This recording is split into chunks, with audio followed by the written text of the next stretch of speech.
आप सोचो, एक आदमी जो आपको परेशान करता आया है और आपको मालूम पड़ता है कि उसकी टांग टूट गई है, उसका एक्सीडेंट हुआ है, हो सकता है कि आपको अंदर से खुशी हो और आपका मन आपसे यह कहे यह तो होना ही था। जानते हो आप कौन है? थोड़े बहुत आप शैतान हैं अंदर से। You have the spirit of Lucifer. अगर आप अपने दुश्मनों को दुखी देखकर खुश हो रहे हो, मैं आपको बताना चाहता हूं, आपके अंदर पवित्र आत्मा की भरपूरी नहीं, पर आप थोड़े बहुत शैतान की तरफ से हो अंदर से। जानते हो, जब उसे पता चला कि उसका विरोधी मर गया है, लिखा है दाऊद ने कपड़े फाड़े अपने, और आप पढ़ सकते हो सैमुएल में ऐसा लिखा है, शाऊल के लिए विलाप गीत, दाऊद उसके लिए रोया। और दाऊद कहता है उसके विषय में, हे यरूशलेम के पहाड़ों नीचे हो जाओ, हे यरूशलेम की बेटियों जो तुम्हें रंग बिरंगी कपड़े पहनाता था वो मर गया, उसके सामने तलवार पड़ी थी, बोलता है तुझ पर तेल घसने वाला मर गया। योनातन के लिए वो कहता है तेरा प्यार 1000 स्त्रियों से बढ़कर था मेरे लिए। वो अपने कपड़े फाड़ता है। वहां पर मैंने सीखा, सच्ची नम्रता सिर्फ झुकना नहीं है, सच्ची नम्रता यह है कि लोग आपसे बुरा करते हैं लेकिन आप उनके लिए अपने अंदर में कचरा नहीं रखते हैं। That is humbleness. ये नम्रता होती है। कितने लोग ये नम्रता रखते हैं अपने आप में कि कोई ना कोई आपको कुछ ना कुछ बोलता रहता है, लेकिन आप अपने आप को प्योर बनाए रखते हो कि नहीं प्रभु, मैं ऐसा नहीं करूंगा, मैं आपकी संतान हूं, मैं आपके रास्तों पे चलूंगा, मैं इनके रास्तों पे नहीं चलूंगा। लिखा है यदि तेरा बहरी तेरे पास आए तो उसे खाना खिला, उसे पानी पिला, ऐसा करके उसके ऊपर अंगार डाल। इंग्लिश में पढ़िए, लिखा है ऐसा करके तू उसके ऊपर शर्म के अंगार डाल दे कि तूने किसको। आज मैं आपसे पूछना चाहता हूं, मैं आपके पास एक चॉकलेट लेके आता हूं, अनिवार्य है कि आपके अंदर मेरी इमेज तो अच्छी बनेगी। पास्टर खुद चॉकलेट लेके आया था। सोचो मैं आपके घर में 1 घंटा आके बैठूं और मैं बाहर से लंच लेकर आऊं, आपके अंदर कितनी अच्छी इमेज बनेगी। मैं आपसे प्यार करता हूं इसलिए आप मुझसे प्यार करते हैं, पर मैं आपसे पूछना चाहता हूं, जो लोग आपसे बुरा चलते हैं, आपका उनके प्रति इनर एटीट्यूड कैसा है? कैसा व्यवहार है? क्या आप उन झूठे मसीहों की लिस्ट में तो नहीं हो जो बिल्कुल बाहर से आशीर्वाद देते हैं पर अंदर से कोसते हैं? यहूदा इस्करियोती ने पलटन को कहा था, सुनो, तुम्हें कैसे पता चलेगा यीशु कौन है? मैं उसके फेस पे किस करूंगा, मैं उसको चूमूंगा। आपको पता है किस करना एक प्रेम का एक्ट है, लेकिन ये किस कुछ और थी। मैं पूरे हृदय से विश्वास करता हूं जिसने यहां पर किस किया, मुझे नहीं पता है वो हेल में जाएगा कि हेवन में जाएगा, लेकिन मैं इतना जरूर जानता हूं जिसने यीशु के पैरों को छुआ था वो तो 100% स्वर्ग गई है, 100%। मैं आपसे पूछना चाहता हूं, आपका इनर एटीट्यूड लोगों के प्रति कैसा है? ब्रदर आप नहीं जानते हैं लोग में से कैसा चलते हैं। अरे आपको नहीं पता है, ये एक एजुकेशन है कि परमेश्वर कुछ समय तक आपको ऐसे लोगों के सामने रखता है जो आपको बुरा भला कहें, जो आपको इरिटेट करें, अननेसेसरी थोड़ी थोड़ी बात पे टोंट करेंगे, अननेसेसरी आपकी छोटी छोटी गलतियां दूसरों को बताएंगे, और खुद आपको टेस्ट करता है, वो आपको देखता है कि ये आदमी अब क्या करेगा। और जब आप ये कहते हो लॉर्ड नो, क्या वचन लिखा है दानियल के लिए, उसके लिए ऐसा लिखा है, उसने राजा का भोजन खा के अपने आप को अशुद्ध नहीं किया, उसे इनकार किया। आज आप लोगों से मिलो, ब्रदर जय मसीह की भाई, कैसे हो? क्या बताऊं यार, इस आदमी से परेशान हूं। दूसरे से मिलो, भाई घर पे कैसा है? अरे घर के अंदर सब ऐसे हैं, भरे पड़े हैं लोग सिर्फ दूसरों की बातों से। मुश्किल से मुझे ऐसे लोग मिलते हैं जिनको मैं मिलता हूं, ब्रदर आप कैसे हो? ब्रदर मैं बहुत अच्छा हूं। उसका एक रीजन है। क्या रीजन है ब्रदर? आज मैं मॉर्निंग में उठा और मैंने बाइबल रीड की जहां पर ऐसा लिखा था कि वह अपने डरवैयों को नींद मुफ्त में प्रदान करता है। आज आपको ऐसे बिलीवर्स मिलते हैं जो आपकी भी गलत बातों को काट के वचन बोलते हैं। सोचो आप उनके सामने खड़े हो और आपकी उनकी बातचीत हो रही है और आपने यहां वहां की बातें की और वो आपकी बात को बंद करके बोलते हैं, अच्छा नहीं यार वचन बात करते हैं, छोड़ो। मैं आपको सच कहता हूं, यही एक वजह है जिसकी वजह से प्रभु अपनी सामर्थ के साथ अपनी कलीसिया में नहीं आता, क्योंकि वो देखता है this a bunch of Pharisees. Bunch समझते? बचपन में मैंने एक स्टोरी पढ़ी थी, एक लकड़ी जल्दी टूट जाती है, बहुत सारी लकड़ियां नहीं टूटती हैं। बंच होता है ना, एक लकड़ियां लो, उसको पूरा बांधो, बंच होता है। कई सारे लोग को प्रभु जब ऊपर से देखता है ना, वो देखता है बंच ऑफ फरीसी। मैं राजाओं का राजा, ये फरीसियों के फरीसी। डू यू नो यीशु ने क्या कहा? ये अपने कटोरे को बाहर से मांजते हैं, परंतु भीतर से अंधकार है। कितने लोगों ने ये वचन पढ़ा है? बस मैं आखिरी बात बता के एक सॉल्यूशन आपको देता हूं कि अगर आपको ऐसे माहौल में प्रभु ने रखा है जहां पर मस्त आपको लोग टोंट करते हैं, बेइज्जत करते हैं, बुरा भला कहते हैं, और आपको कैसे सेव होना है, तो मैं आपको बताता हूं। सबसे पहले सुनिए,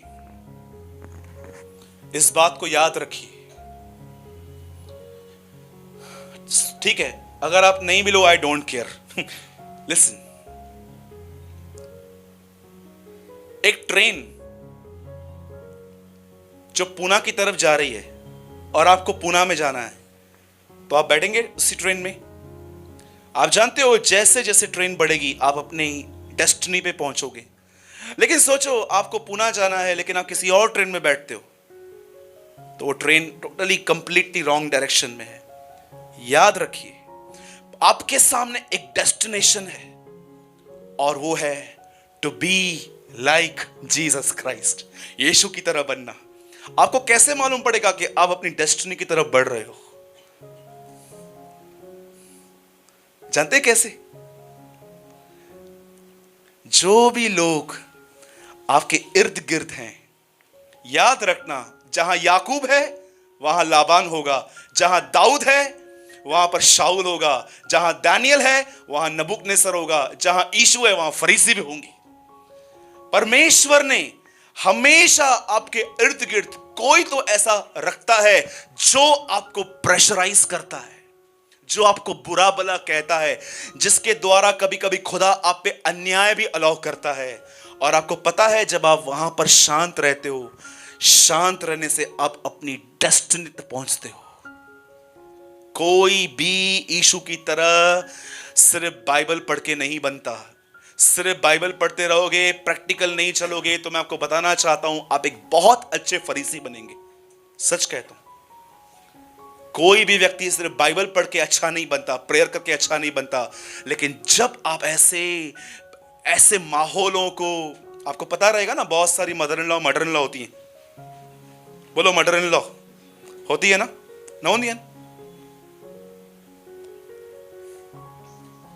बहुत बार ऐसा होता है। शांत रहना सीखो। बाइबल के अंदर एक किताब है जिसका नाम है एस्तर, और आप जानते हैं उस किताब में एक वर्ड गायब है, और सबसे मुख्य वर्ड गायब है, और वो वर्ड है परमेश्वर। Do you know, Esther Bible की एक ऐसी किताब है जिसमें परमेश्वर नाम है ही नहीं। सिर्फ लोग दिखाई देते हैं, एस्तर, मौतरके, ये वो। लेकिन मैं आपको बताना चाहता हूं, खुदा ने उस किताब के अंदर इतने अजीबोगरीब काम किए हैं, आप हैरान हो जाओगे।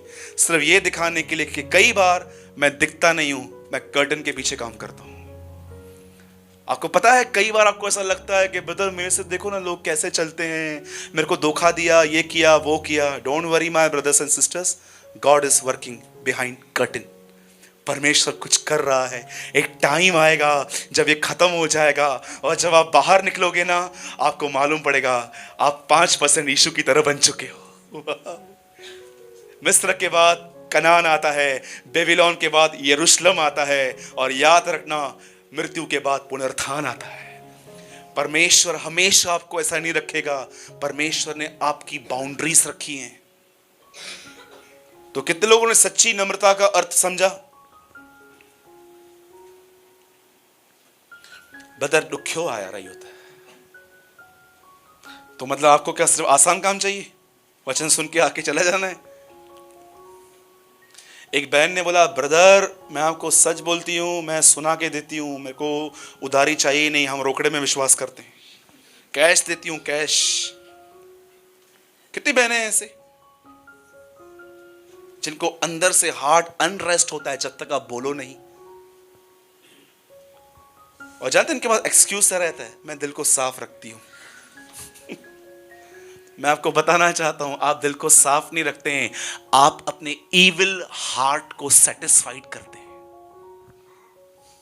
राइट? देखो बच्चा भी एग्री है, प्रेज द लॉर्ड, कोई तो एग्री है। बस से बोला yes brother you are right. मैंने देखे हैं ऐसे लोग। बोलो यीशु मसीह दी। कितने लोग मेरी बात समझे? परमेश्वर आपको कैसे नम्र करता है? क्या सब लोग से 2 मिनट बैठने के लिए रेडी हैं? पक्का? मेरे को पता है अभी 9 बज गए हैं, सबके मन में भिंडी चावल सब घूमता होगा, जल्दी छेड़ो तो समझ आऊं। एक लास्ट चीज, ठीक है? How many know this word? उसके बलवंत हाथ के नीचे दबे रहो। There's a word in 1 Peter, उसके हाथ के नीचे दबे रहो। अब मुझे बताइए, पुराने नियम में बार बार ऐसा लिखा गया है, प्रभु का हाथ छुड़ाने में सामर्थ्य है, प्रभु का हाथ फिसलने में सामर्थ्य है। लेकिन अब नए नियम में लिखा है, ये हाथ अब उठा नहीं रहा है, अब ये हाथ दबा रहा है। जानते हो ये हाथ क्या है? मैं जानता हूं ये आपके लिए और सबके लिए टफ है, लेकिन ये सच है। दीपू भाई, पौलुस और पतरस को एक ही राजा ने मारा था। पौलुस को 67 में, पतरस को 68 में। इनकी मौत में सिर्फ 1 साल का डिफरेंस है। और सेम किंग नीरो ने इन दोनों को मारा था। पतरस को उन्होंने अपसाइड क्रॉस को चढ़ा के उसको अपसाइड डाउन कर दिया था, और पौलुस की इसने गर्दन काटी थी।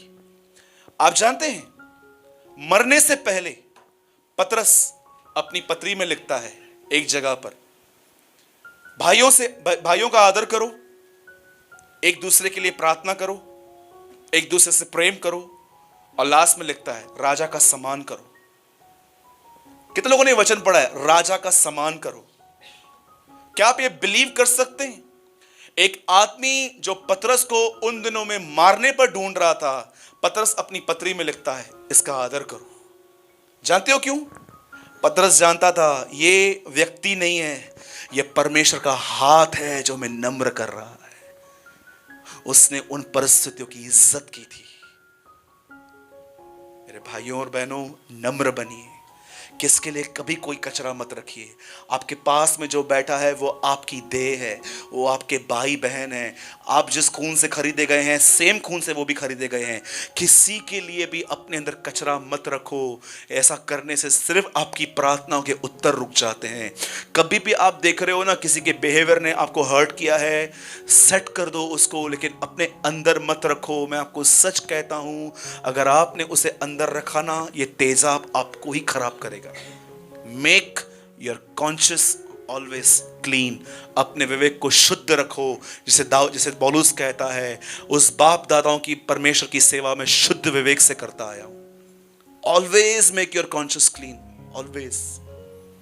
मैं विश्वास करता हूं आपने आज सच्ची नम्रता के बारे में कुछ सुना होगा, समझा होगा। ठीक है? सबको जय मसीह की।